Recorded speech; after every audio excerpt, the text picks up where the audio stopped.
if you just break it open, money pours in. Like crazy, enough to make you wonder how I was satisfied with this level of salary until now. I'm going to talk about something really important today. The book I'll be discussing along with my thoughts is The Attributes of Wealth by author Ron Moore. The video of my first interview with him is available in English and dubbed in Korean, so check the pinned comment for that. But most importantly, what I want to share today is that Moore's tone is so intense that I thought it would be best to convey his feelings properly, so I'll speak in his tone. The best things in life are actually free. Spending time with loved ones, watching kids grow, the beauty of nature, art, strolls, music. Think about all the free things you love. To have more of these experiences, you need passive income that allows you to use your time freely. So what exactly is passive income? It's income that comes from assets you own, not from your labor. In other words, you're getting all these freebies from your assets. Man, we all need someone to cover the costs, so we can live our experiences freely. Working over 50 hours a week, dealing with stress just to pay off those loans. Barely taking a breath, is that really living? Those moments we listed as the best in life don't even seem to resonate or feel real when all we see is a bunch of tough stuff ahead of us. Are you really living the life you want right now?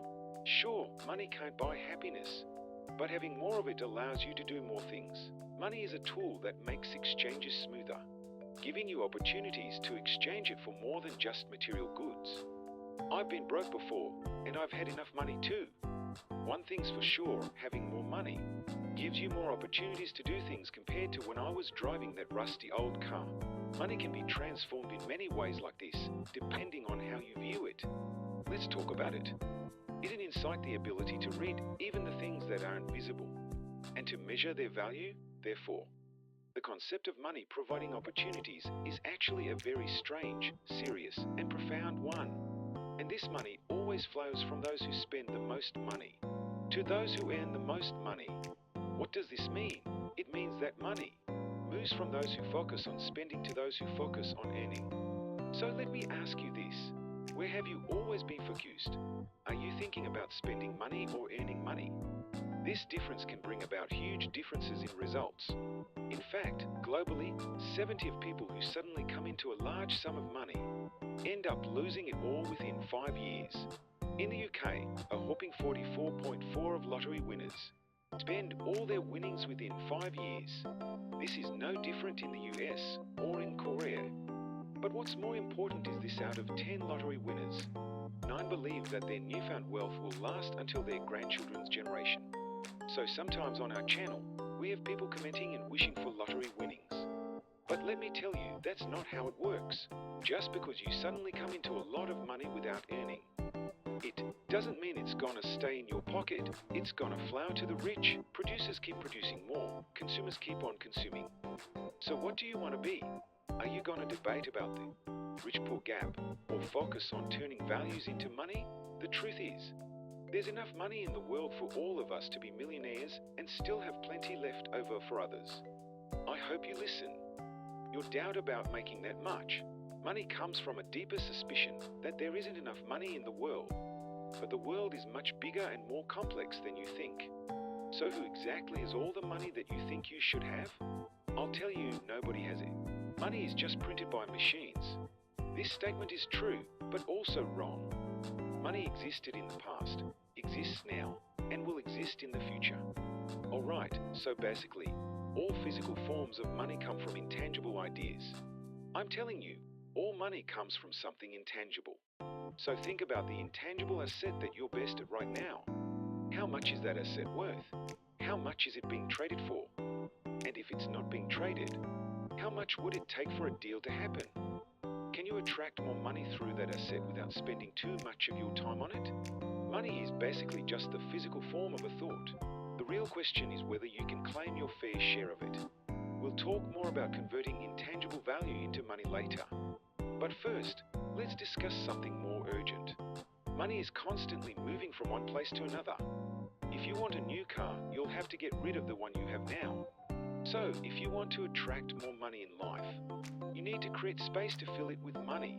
If you have a lot of clutter, there's no room to fill. And when I say space, it could be a physical item or even a space in your mind, even if it's not something you really wanted to buy.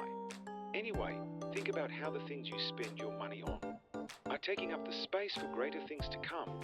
Let go of the complaints and dissatisfaction within you, blocking the way for something greater. Complaining prevents gratitude. That time you're spending now could be used for better wages. Complaining blocks the way for greatness, preventing higher wages.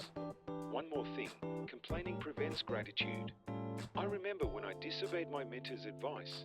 I didn't follow the suggestion to tip generously at the restaurant. I didn't have the money to spare. So why should I complain? I couldn't decide how much to tip even if I wanted to. But before worrying about the tip, I simply wanted good service. I tried changing my attitude and decided to give a tip first. And I was surprised by the value it brought. Better service and something special. Thanks, and the shape has changed into a chain. Reaction of more money flowing to me. So you might wonder at this point how things that seem completely unrelated to money can change the flow of life. Instead of receiving first, you have to sincerely give first. If you view life with complaints, it's absolutely not good. If you fill your life with complaints, someone might envy your seemingly enviable life. But in reality, you might end up in a miserable situation. So if you want to give first, the first thing you need to do is to be grateful for your current situation, even if life seems like a dead end. How is that possible?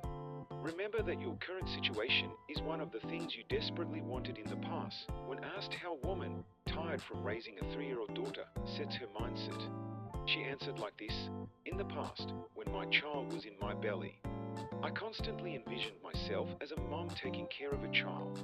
I once found that sight so beautiful.